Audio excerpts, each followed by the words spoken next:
to join us right now. So Great. yeah, thank you for the introduction. As Astrid mentioned, my name is Ross Sundberg, and a part of a lot of my work, I talk with students about metacognitive strategies and self-regulation. And so I think that, during this busy time of this semester, hopefully we can take a little bit of time to provide some useful information and help you study and write exams in a more efficient manner. Feel free also to stop me if you have questions along the way. I'm pretty flexible with how this workshop goes. To start with, what we'll be doing is, and I'm going to move my Zoom camera to another screen for now, so I can see the slides. Let's see here. Yeah, okay. And for this session, I'm going to talk about something called the quick writing process.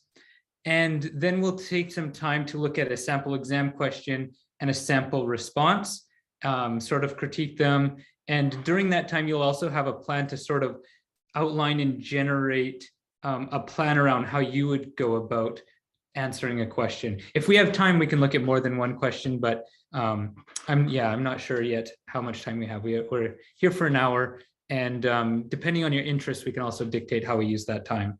And there'll be time for questions and whatnot, as well as some further resources. So I'll get started if everybody's ready. Any questions before I get started?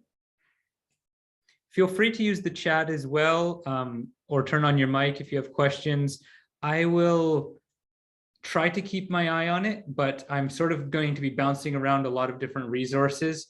And so if I miss something, then just speak up and use your mic.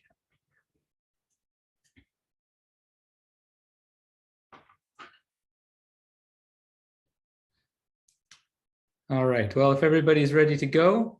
Yeah, so as I mentioned, I think that the big takeaway here is that hopefully everybody can see that self-regulation and metacognitive strategies make a difference. And by metacognitive strategies, I just mean thinking about thinking. So, how do you think about writing in exams? How do you plan?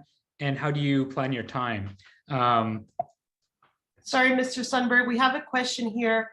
Could you please share your screen with the slides? I don't know if you were planning to share it now. Yep, I am. So let's go back. There seems to just be an error with sharing that I noticed here. So let me try again.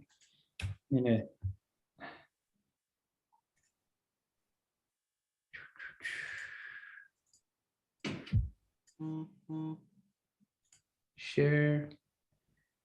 Sure. The share screen is not working. I think that you have it set so that I can share. Mm-hmm. You're the host. On the green button, when you click on it, it doesn't generate your desktop. Yeah, no, not right now. But let me just. I think that there's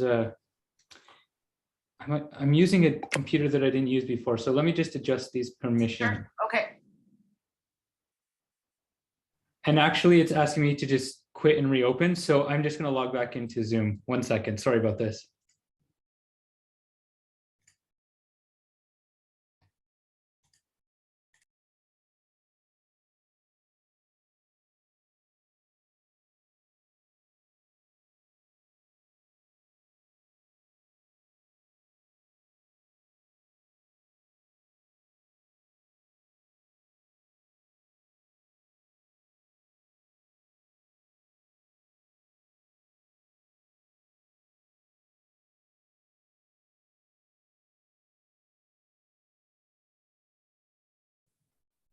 All right, I'm back. And do you mind making me host again, Astrid? Yes, absolutely. Go. Okay, so it seems like the recording's continuing. Let's share screen. It's working. Yeah, it's working. Great. All right. Sorry about that. No worries. Yeah. So here's just a quick breakdown. We're going to talk about the quick writing process based on a book by Sanford Kay, and then we're going to analyze some questions and responses. So some of this is going to be very familiar to you. You've written a lot of exams before, you have experience reading and planning and generating, drafting and reviewing an exam. We're going to talk about how to do that in a structured way. Some of this, will be intuitive. You won't have to put much work into, but maybe there'll be some new ideas here that you can incorporate.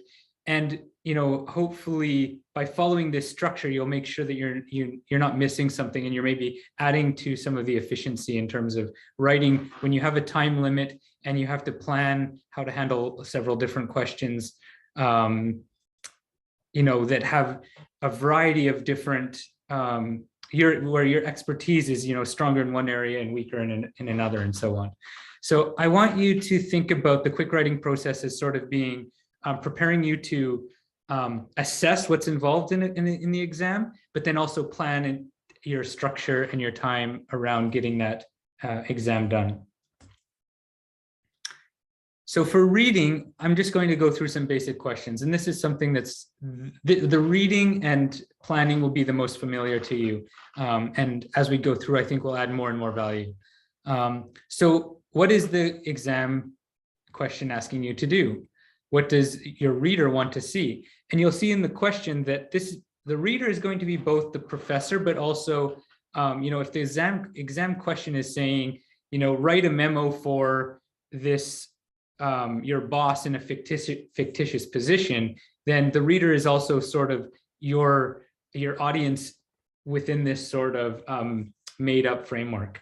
What do you need to know or consider? What are some different perspectives you should consider?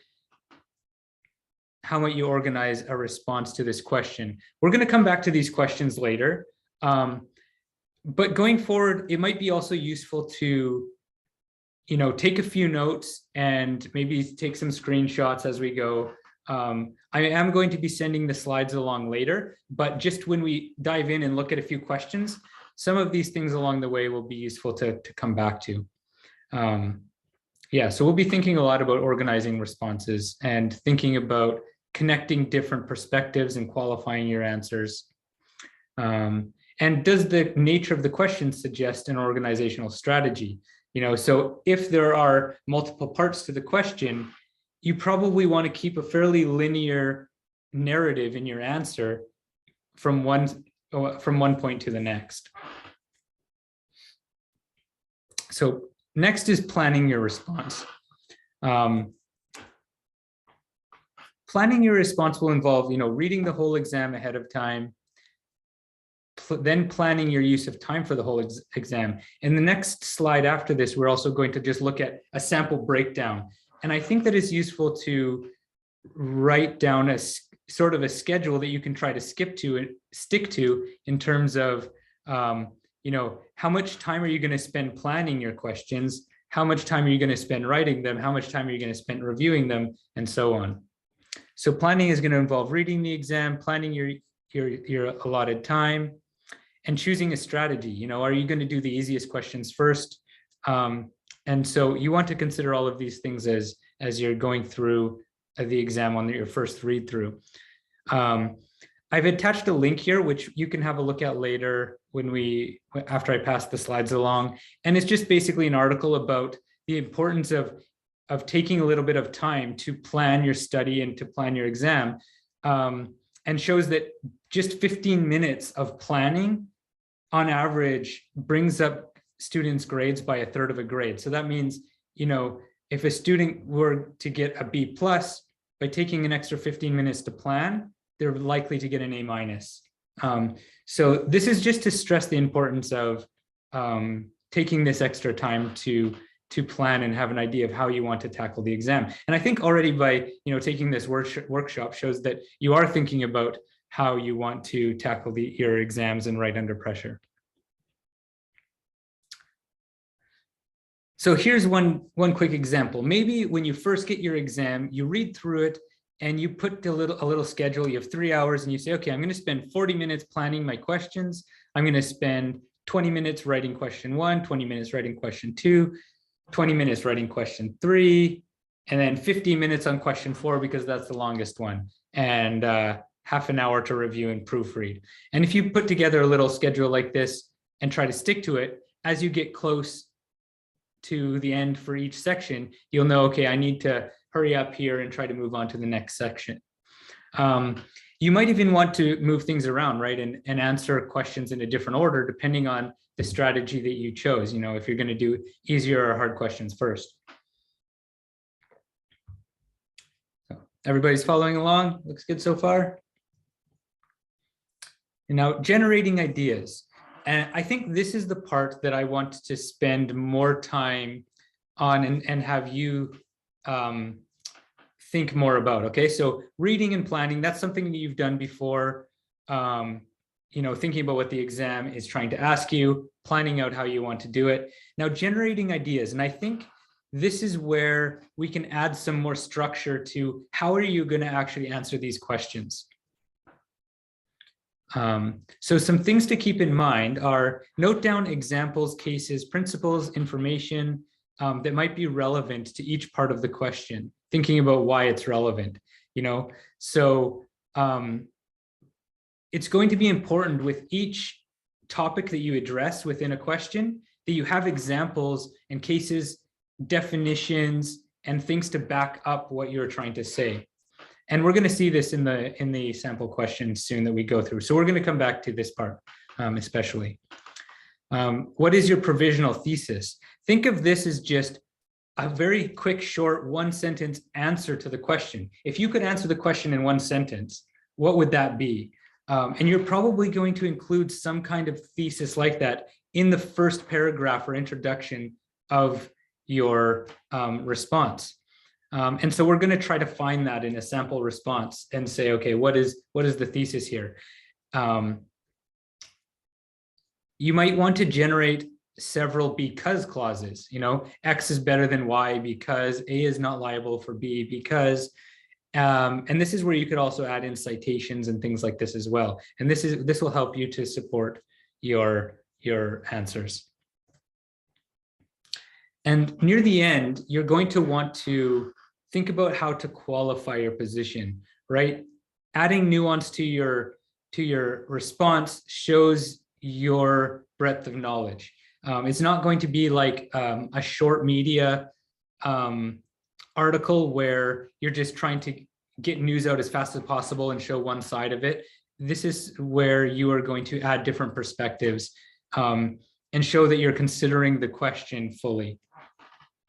Okay, so noting down examples, writing a thesis, generating some because clauses, and then adding nuance.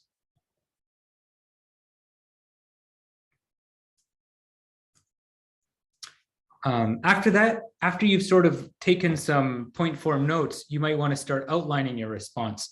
What's going to be at the beginning, in the middle, of the end of your response? So we take one question, let's say for question 1, what is the beginning, middle, and end going to look like? Are there going to be subsections? Are you maybe even going to include subheadings to sort of break it up? Then look back at the question in your tentative structure and make sure they align. You don't want to be adding in content that is tangential to the question, right? If it doesn't specifically help you answer the question, then maybe that's something you're going to want to leave out. You can revise your provisional thesis by adding an although clause or some kind of, exceptions to what you're sort of providing as your main answer. And then drafting. So hopefully you can use text from that generating stage and include it in your draft, right? And an example of that might be if you have, let's say, an outline done where you say, okay, this is what's going to be at the beginning, this is what's going to be in the middle, and you have some topic sentences or point form topics that you want to address, you might be able to use those in the actual text. And then you're going to fill in the examples and stuff like that after each topic sentence to sort of support that main statement. I'm going to talk briefly about topic sentences in one or two slides here. How many of you are familiar with the idea of a topic sentence and what that might mean in writing? Are some of you not familiar with it? So I think a lot of you have heard of topic sentences before. We'll still look quickly at what I mean by that.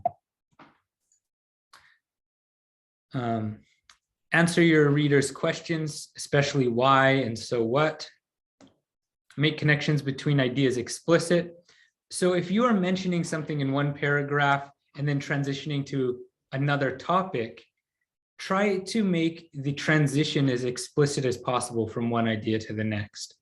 And we'll try to find that in a sample response too. You may want to consider writing your introduction last. This will be different for everybody, but the introduction really is probably the hardest part to write.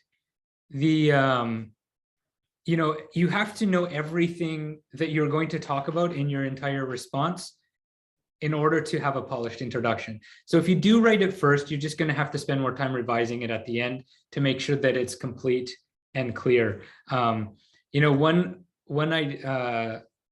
One professor that I know would sometimes tell his students after they wrote, let's say, a paper, they wrote the introduction, the body of the paper, conclusion.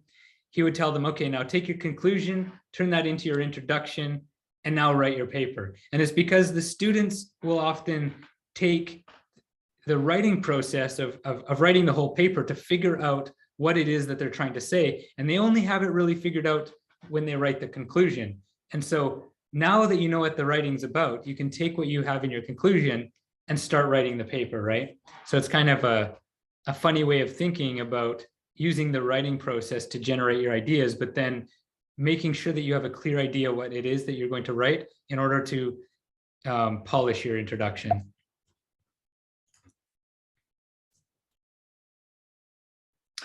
And then reviewing. So is your organizational strategy clear?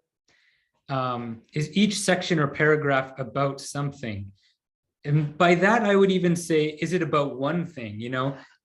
If you read a paragraph and if there's more than one topic in that paragraph, you might want to split it into two. So think about each paragraph as its own topic and one topic flows to the next. And then is each paragraph accomplishing something? So does it address something in the question specifically? That could be backing up your point, or it could be qualifying it and adding nuance or exceptions to your response. And you just want to, when you're doing your review, make sure that each paragraph is sort of accomplishing something important. Would subheadings help? Does the information flow from known to new? And by that, it's just that you are you're providing definitions and information to your reader and then building on that with newer information. And then lastly, topic sentences connect ideas between paragraphs. And, if there's one thing to take away from looking at the responses we're going to look at, is I want you to very quickly be able to just read the first sentence of each paragraph and pull out the topic of the paragraph. Because that's going to be a useful skill for editing and reviewing your responses later, ensuring that your paragraphs don't become too complicated with too many topics in them, and making sure that your ideas flow from one to the next. Oftentimes, writing gets very complex and hard to follow for a reader if the topic sentences don't flow from one to the next. This is often how I might even recommend outlining your response to a question. Once you have an idea of what the question's asking, maybe you want to just write out topic sentences of like, I want to make this statement, then I want to make this statement, then I want to make this statement, and so on and so forth. And then you're going to go in and fill out those paragraphs. Each topic sentence will be the first sentence in the paragraph. And then you add your examples and definitions and qualifications and so on and so forth underneath that. Right? So just to ensure that everybody understands topic sentences and what they are, we're going to look at an example where I want you to come up with a topic sentence for a paragraph. Because it's important that these topic sentences help you identify where the direction of the response to the question, as well as what the paragraph is going to be about. So let's read this paragraph together, and then I want someone to volunteer. Either you can unmute yourself or add it into chat. What might be a topic sentence for this paragraph? Because I would say that this paragraph is missing a topic sentence. So the summer had been extremely hot and dry. Many brush fires had broken out. People were told not to water their lawns or wash their cars. People responded by using less water and being careful about how they used water. Everyone realized the new rules were in their best interest. What would be an example topic sentence? Yep, Ruchama, if I pronounced that right. Yeah, I would say that in order to decrease the chances of bushfires, people were asked to use less water. I think that's a pretty good one. And I think there are a lot of possible topic sentence here. We don't know the full context of why this was written. Okay, so then based on what you just said, we kind of are now getting the details in this paragraph. Yeah, did anybody have something different?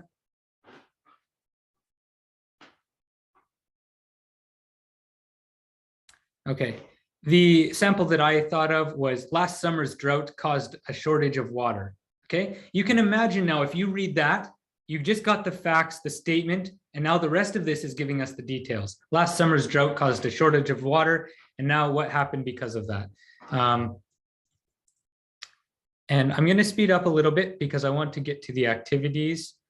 Here's another quick one. There are many parks to enjoy. Museums and aquariums have interesting exhibits. Large stores and malls have a great selection of things to buy. Many large cities also have major sports teams to watch. A sample topic sentence that I had here were there are several things to do in cities. And then now they're explaining what some of those things might be, okay? So your ability to come up with a good topic sentence is going to be a big part of the readability of your response, okay? So we're going to look at question 1 now, and I want you to take, the next 10 or 15 minutes. We'll see how you're doing, to try to outline a response to the coming question. Okay, so read through, figure out what it's asking you to do. What does the reader want to see? What do you need to consider? What are some of the different perspectives? And then generate some ideas and an outline for a response. And by that, I mean, try to come up with a thesis statement, try to come up with several points that you want to make, maybe topic sentences or just points that you want to make. And if you know enough about the topic, you might have examples or citations, but if you don't have those, that's okay as well. Okay, so here's the question. So we'll just take, 10 to 15 minutes to see what you can sort of come up with in that time. And I'll just mute my video for a little bit.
So I'm just going to check in with you to see if you want 5 more minutes or if you want to move on to looking at a sample response.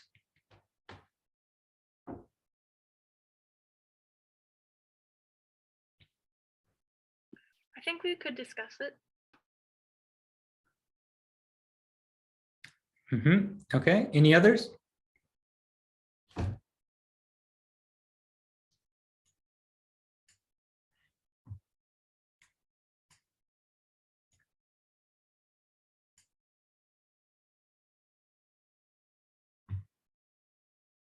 All right, if there's no objections, I think we'll move on and discuss it. And I think the way that I will maybe start doing this is let's try something interesting. I'm just going to put you into breakout rooms for 5 minutes, and I'm also going to post a sample answer in the chat. Okay, and then we'll come back. Let me just try this again.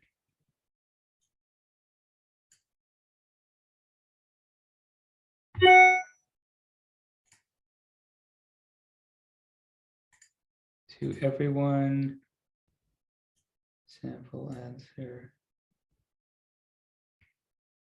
Okay, in the chat, can you see the sample answers?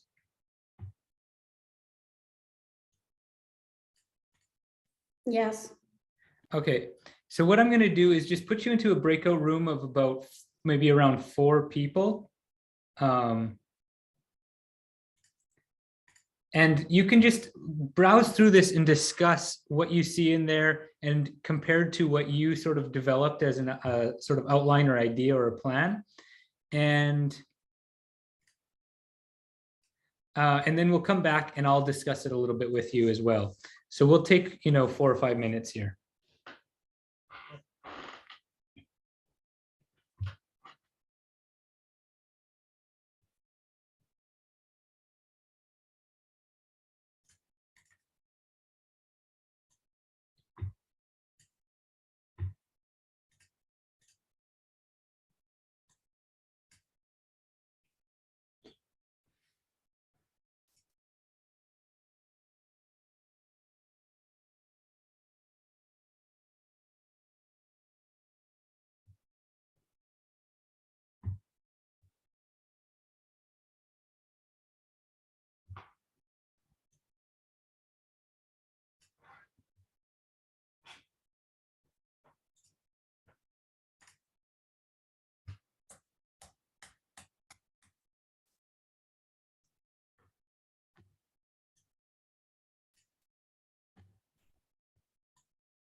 Most groups are back.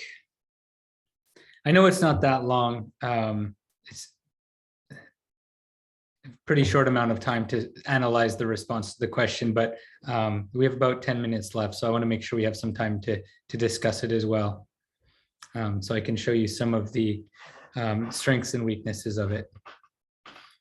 All right, so everybody's back. Okay.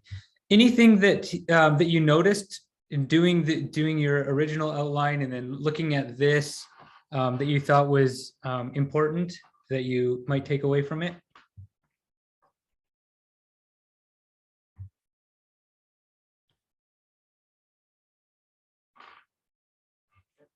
Did you have enough time to scan it? Yeah, Haley? I was gonna say it struck me that it's really well organized, and it was very clear to me as they were going through their answer. Mine was like a little less thought through, just thinking about the question. And they also made it very clear that they were like balancing both sides of it, whether it was like the regulatory scheme was a good thing or a bad thing. And I think that's something in a time constraint a lot of us might forget. Like we get set on like, oh, it's a good thing, let's just answer that, and kind of neglect some of the critique on the side. Yeah, those are really important things to keep in mind. And, you know, as a professor that grades a lot of writing, let me just say that the reason why organization is so important is that if you can jump into something and sort of easily figure out what the writer is trying to say, it takes whoever's grading it, it takes a lot less energy from them. If it's hard to figure out what somebody is saying because it's not organized well, it takes more mental energy and it doesn't come out as clear, and you're likely to suffer a little bit in your grade for that. And so let's highlight some of the organizational things that do make it easy, because I looked at a few other responses as well, and some of them I just decided to ignore because, you know, I have to read for 5 minutes before I figure out what they're trying to say. Yeah, so I think that's a really important point. Did anybody else have anything that they wanted to add?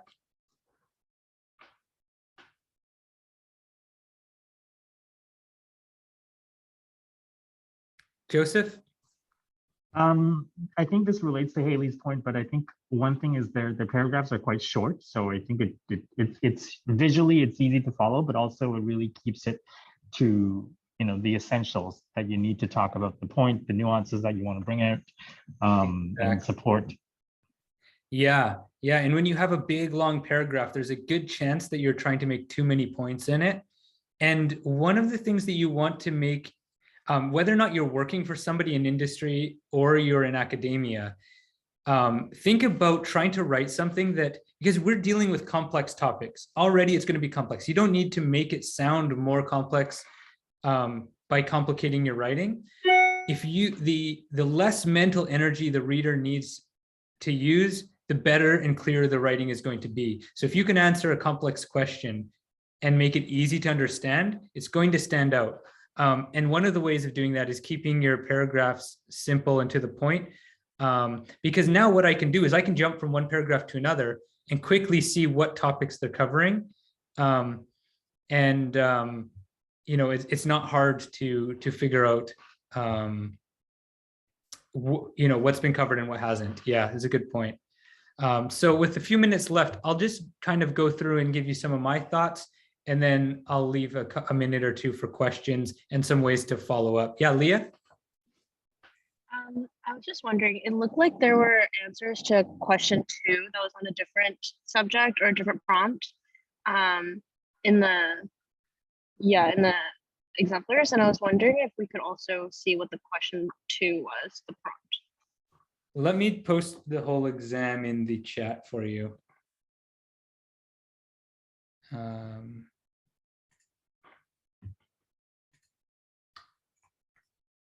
think it's this one. This will give you an opportunity to run through the other questions and the responses for a little practice, okay? And I also want to highlight a couple things that could be improved upon in this response. Okay, so let's start at the top. And we don't have much time, so I'm going to just kind of look at some of the first sentences. Here it says, if compensation is the main goal of enacting a regulatory scheme of this kind, doing so is a good idea. So we know their position. okay? And then the rest of this paragraph sort of qualifies that. However, there are certain drawbacks, and they list 4 drawbacks. So as a reader, that what my expectation is they're going to tell me why it's a good idea, and then they're going to tell me what these 4 drawbacks are, give examples, and then come to a conclusion that it's a good idea despite these drawbacks. That's what I'm expecting for the rest of this paper, okay? And if we go through, we see the main advantage of replacing civil liability with this is that it ensures compensation for victims. I'm not going to read the rest, but I'm going to assume that the rest of that paragraph is about how or why or giving examples, okay?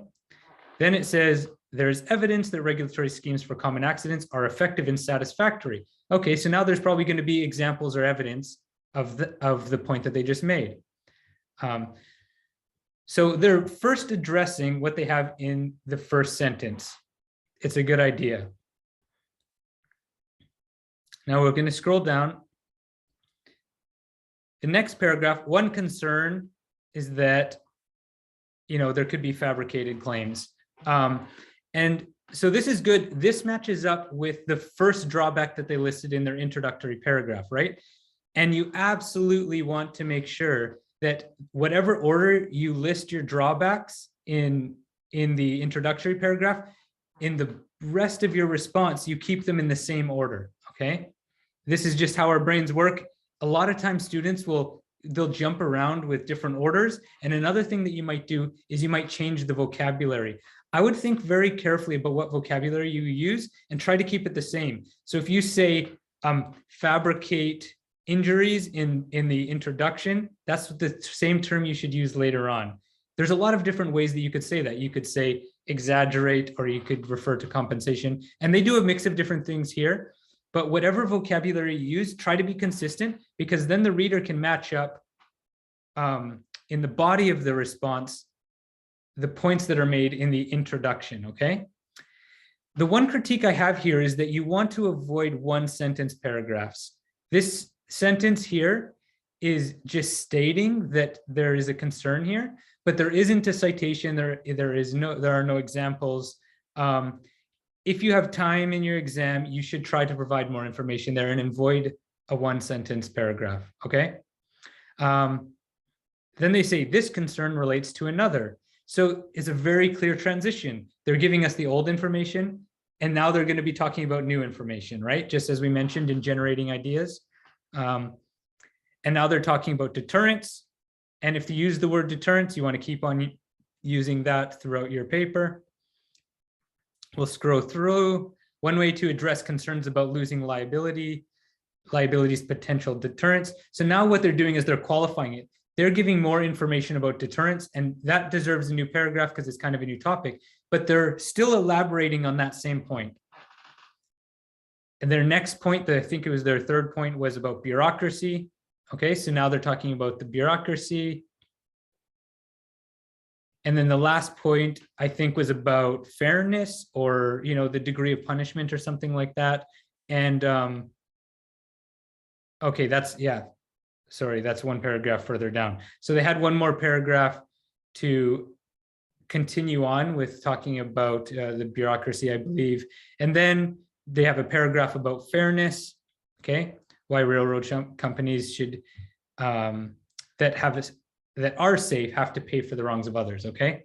And then they have a concluding paragraph. Ultimately, if compensation and deterrence are the goal, this shouldn't matter, so a regulatory scheme is a good idea, okay?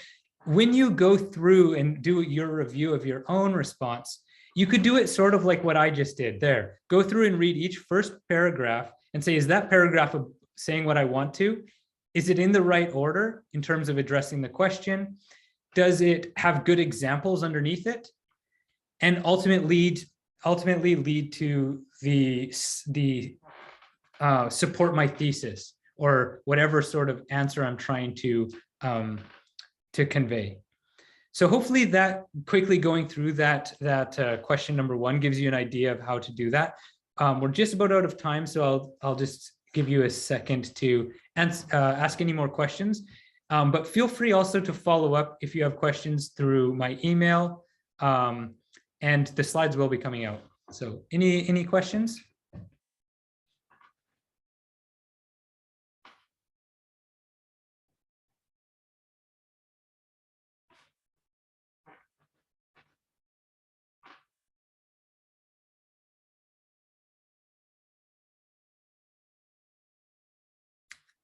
I recognize, it's a lot of information in a short amount of time, so we had to sort of cram it in there the best we can, but this way you have more time to study now.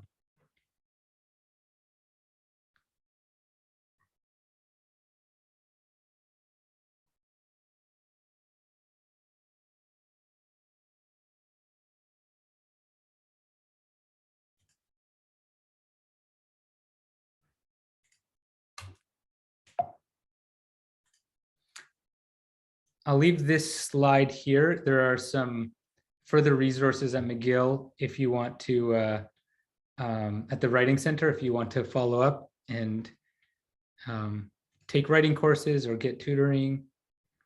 Otherwise, thanks for joining and have a nice rest of your Monday afternoon.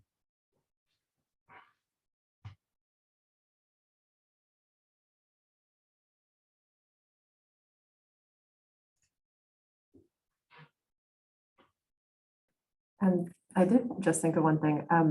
Does the Writing Center do French support as well? They don't at this time, and it's mainly because the French language department does provide a variety of different types of support. So that's where I would look first. Yeah. Okay, great. Thank you. Mhm. Okay, have a good one.